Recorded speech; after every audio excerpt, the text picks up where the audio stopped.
यादें तेरे आधी तुम्ही हा बचपन ह्या मुलीला की।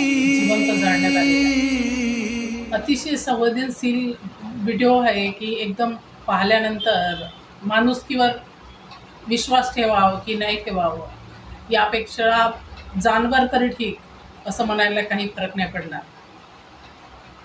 नुसतं हुंड्यासाठी एक मुलगा आणि आई पण तीच एक स्त्री असलेली की ती सरळ पेटून देत आहे त्या मुलीला आणि तिचा ते धावण्याचा व्हिडिओ सीडीवरून एकदम मन हेलावून जातं।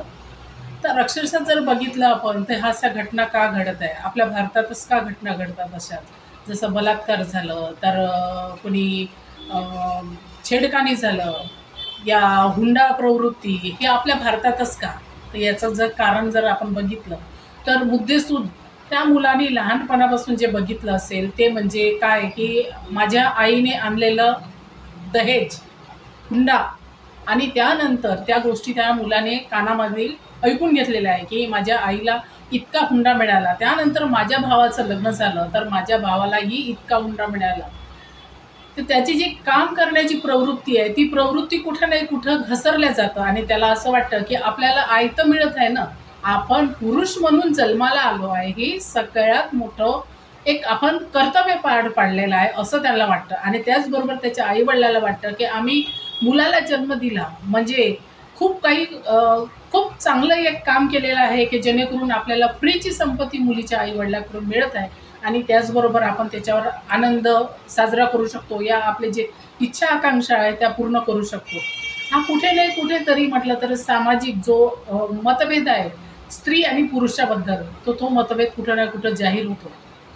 त्याचबरोबर जर बघितलं तर स्त्रिया ज्या आहे स्त्रियांना आपले हक्क काय आहे मूलभूत ते हक्क अजूनही माहीत नाही। त्यांना असं वाटतंय की जसं द्रौपदीला कृष्ण वाचवायला आलेला होता तसंच आपल्याला कोणी नाही कोणी वाचवायला येईन आणि त्या वाचवण्यामधून आपण वाचू असं त्यांचं मत असतं। आणि त्या देवधर्म आणि त्याचबरोबर न मेहनत करणं आणि न डोळे उघडून पाहणं याकडे लक्ष देतात जरुरी समजत नाही की जे आपल्याला नवऱ्यानं या सासू सासऱ्यानं या आईवडिलांना सांगितलं तेच सत्य आहे, पण आपले हक्क काय आपले अधिकार काय आहे आणि आपल्याला संविधानाने काय राईट दिलेलं आहे हे कधीही त्या विचार करण्याचा प्रयत्नच करत नाही। आणि त्याबद्दल त्यांची जी विकृती आहे मानसिक विकृती म्हटलं तरी चालेल की ते तिथल्या तिथंच संघटित आहे, त्याच्यावर तो बाहेर निघत नाही।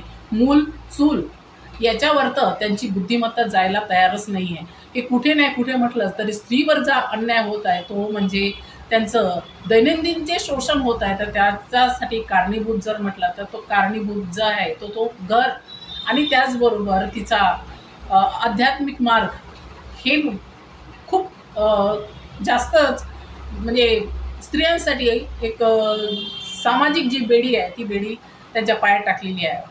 महत्त्वाचा जर मुद्दा बघितला तर स्त्रियांपासून आहे ना पुरुषांना भीती वाटतं आणि ती त्या भीतीमुळं ते स्त्रीला मोकळ्या वातावरणात श्वास घेऊच देत नाही। स्त्रियांपासून त्यांना अतिशय भीती वाटतं, ते मोकळ्या वातावरणात त्यांना श्वास घेण्याची त्यांना असं वाटतं की आज आपल्यापासून स्त्री जर दुरावली या स्त्री जर आपल्यापासून दूर गेली तर ती कधीही आपली होऊ शकत नाही। पण महत्त्वाचं जर बघितलं आपण तर स्त्रियांना तुम्ही जितकं जखडून ठेवा तितक्या स्त्रिया आणखी बाहेर उडी मारण्याच्या भरारीमध्ये असतात त्याचं आणि त्याचबरोबर त्या कुठं नाही कुठं निग्लेक्ट होतात। जर आपण बघितलं तर सामाजिक दृष्टिकोनातून जर बघितलं तर आपण बघू की ब्राह्मणांनी आपल्या स्त्रियांना बांधून ठेवलेलं होतं, बांधून ठेवल्यानंतरही त्यांच्या स्त्रिया बंदिस्त नाही राहिल्या। मुसलमानांनी आपल्या स्त्रियांना बंदिस्त करून ठेवलं पण त्या बंदिस्त राहिलेल्या नाही, त्यातून त्या बाहेर निघून जर आपण सिनेमामध्ये जर बघितलं तर सिनेमामध्ये जास्तीत जास्त ज्या असे आहे तर त्यामध्ये ब्राह्मणी स्त्रिया आणि त्याचबरोबर मुसलमान स्त्रिया ह्या स्त्रिया तुम्हाला दिसते आणि त्यांच्याच समाजामध्ये जे आहे ते बंधनं खूप जास्त प्रमाणात आहे। पण आपण SC ST OBC आणि त्यानंतर आता जो वैश्य समाज म्हटला की एवढाले जे पैसा अदला आहे करोडोंची प्रॉपर्टी देण्याची जी गोष्ट येत असेल तर ते वैश्य समाज हा जास्त प्रमाणात देतात। आणि नोएडाचं प्रकरण म्हटलं तरी मला वाटतं की ते वैश्य समाजात किती असेल या सुखी संपन्न कुठचा नाही कोणता परिवार असेल तेच एवढाले पैसा देऊ शकतात। म्हणण्याचा उद्देश आहे की स्त्री जेव्हापर्यंत आपले हक्क समजणार नाही, आपले काय राईट चॉईस आहे हे समजणार नाही, तोपर्यंत अन्याय अत्याचार हा सारखा तिच्यावर चालतच राहणार. तो अन्याय अत्याचार कमी होऊ शकत नाही. येणाऱ्या काळामध्येही तो बंद होईल याचं काही तुम्हाला वाटत नाही. मनीषा नावाची मुलीचं जर बघितलं तर ही मनीषा नावाची मुलगी ही अत्यंत मेहनती मुलगी, पण सामाजिक जो आहे ती एक जातीवादी नावाने तिच्यावर जो अन्याय अत्याचार करण्यात आला तो एक जातीवादी नावातून करण्यात आलेला आहे. किती आपल्या मेहनतीकडेच लक्ष देणारी ही एक मुलगी एक समाजाच्या दृष्टिकोनातून जर बघितलं तर समाजातील लोकांचं मन हिच्यासाठी व्याकुळ होणं गरजेचंच आहे म्हटलं तरी चालेल. कारण की ती एक समाजातील दुसऱ्या समाजातील स्त्रीसाठी काही ना काहीतरी एक उदाहरण होती. पण ह्या मुलीला सहज आई आणि सासू आणि नवऱ्याने जाळून टाकलं. ह्या मुलीला फक्त तेच गुन्हेगार आहे का? गुन्हेगार कुठे नाही कुठे तिचे आई वडीलही आहे.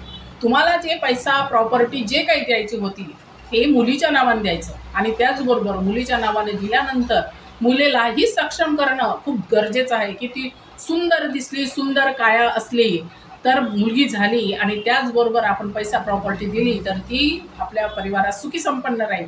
हा जो गैरदोष आहे मनामध्ये कुठे नाही कुठे हा मुलींना खूप भारी पडत आहे. तर ते समजणं फार